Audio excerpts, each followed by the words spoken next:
Welcome to the deep dive. Today we're digging into something really specific, actually. A piece of music from 1768. That's right. It's called the Liberty Song, written by John Dickinson, who was, a pretty major figure back then. And the tune, interestingly, wasn't even American originally. No, it borrowed from a popular British naval song, Heart of Oak, from 1759, which adds another layer, doesn't it? It really does. So, our plan today, using the lyrics of the song as our main source, is to, well, unpack it. What can this song tell us about how Americans were thinking and feeling in 1768? Yeah, because that's years before the Declaration of Independence. What was the mood then? Exactly. So let's jump in. Reading the first verse, the message seems pretty clear right away. Oh, absolutely. It's a call to action, isn't it? Yeah. Come join hand in hand, brave Americans all, unity. Yeah, unity against what they call tyrannous acts, standing up for liberty's call. It feels quite direct. Very. And it's about protecting America's name.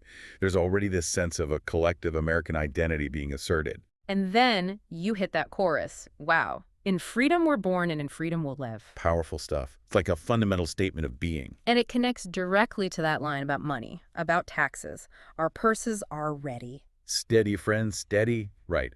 But here's the critical part. Not as slaves, but as free men, our money will give.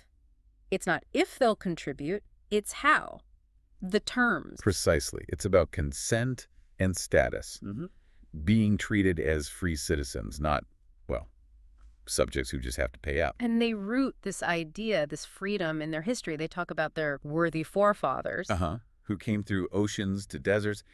They really emphasize the hardship endured for this liberty. It's like saying, look, this wasn't easy. This freedom we have, it was bought with serious sacrifice. And it's passed down, a legacy. They talk about the tree of liberty their ancestors planted. Right. And it's growing strong. There's this sense of continuation, but also maybe fragility? Possibly. And definitely a focus on the future, hoping their children shall gather the fruits of our pain. So they see themselves as sacrificing now for generations to come. But there's also anxiety in the song. Oh, yes. That warning about the swarms of placemen and pensioners, that's quite pointed. It really is. Like locusts, it says. What does that image suggest to you?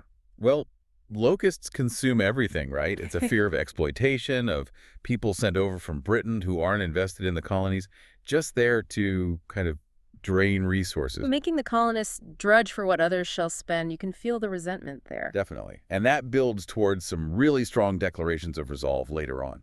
Like, to die we can bear, but to serve we disdain. I mean, that puts freedom almost above life itself. It does, or at least freedom is what gives life meaning. Yeah. And then the line about shame. That shame is to free men more dreadful than pain. So liberty is tied up with honor, with dignity. It's not just abstract rights. Exactly. Which makes verse 6. Yeah. Well, it makes it jump out at you. Okay, yeah. After all this building intensity about liberty and resisting servitude, they propose a toast. A toast. This bumper I crown for our sovereign's health. Our sovereign, King George III. And this for Britannia's glory and wealth. Sounds almost loyal. It feels like hitting the brakes, doesn't it? In a song called the Liberty Song, toasting the king in Britain. How do we square that? But look very closely at the lines right after the toast. That's where the reveal is. Okay.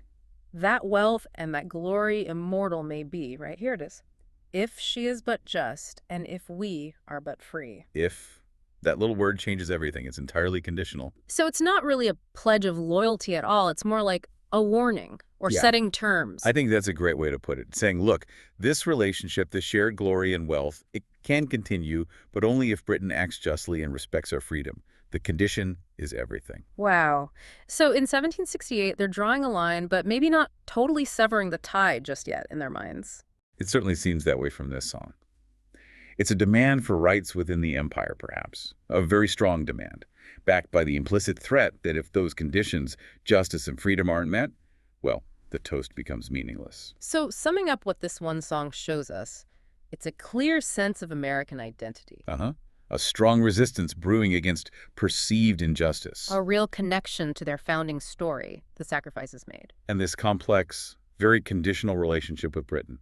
Not yet broken, but definitely strained and dependent on British actions. It leaves you thinking, doesn't it? That final verse, with the toast and the giant if. What does that tell you about the road ahead? Was it the last gasp of hoping for reconciliation, a clever political move, or just reflecting how messy people's feelings really were? Something to consider.